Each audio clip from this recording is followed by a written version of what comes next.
السلام عليكم ورحمة الله تعالى وبركاته، والصلاة والسلام على سيدنا محمد عليه أفضل الصلاة والسلام. حبيباتي وشراكم إن شاء الله تكونوا بخير بصحة جيدة، متهنين ومتعافين يا رب العالمين، إن شاء الله دائما زاهين وباهين يا رب العالمين. هنا حبيت نوريكم يا البنات، جيتكم هذا الفيديو حبيت نوريكم شنبرة الولاد تاعي، بنتي ولادي زوج. نورمالمون ولادي عندهم شمبرة، ولكن شمبرة مازلنا ما خدمناها لهمش. هذه شمبرة بنتي يرقدوا مع خاوتها. هنا صبحت بنتي في النشاط، صبحت تفرز في شمبرة وتستيكي فيها طبعا، وتسقي في السجاد كما راكم تشوفوا. النعناع تاعي شوف كيف راه داير يا البنات، راه طالع ما عندي ما نقول لكم.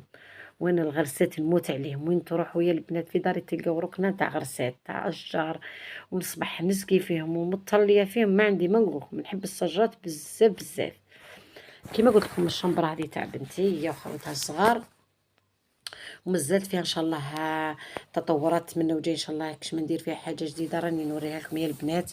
واليوم راه عندي موعد يا البنات، عندي اليوم رانديفو بها نوضنا بكري، عندي رانديفو عند الطبيب. وكانت الطبيبه اصلا قالت لي ديري راديو على المعده على المراره تاعك، قالت لي لازم تنحيها.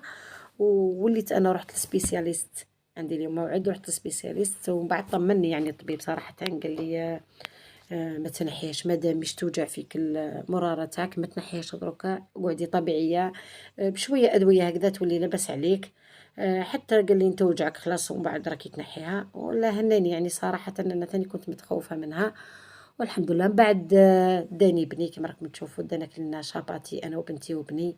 هنا حنا تغدينا، وكان نهار يعني جاز هايل. بعد ما كي قال لي الطبيب ما ديريش العملية، وشلنا وليدي لا كريم ثاني أكلينا والحمد لله، ونحينا شوية من ذيك الروح وخرجنا. المهم والمهم هذا هو الفيديو تاع اليوم حبيباتي، حبيت نصور لكم، وان شاء الله نكون خفيفة على قلوبكم. نقول لكم السلام عليكم ورحمة الله تعالى وبركاته حبيباتي، إلى اللقاء.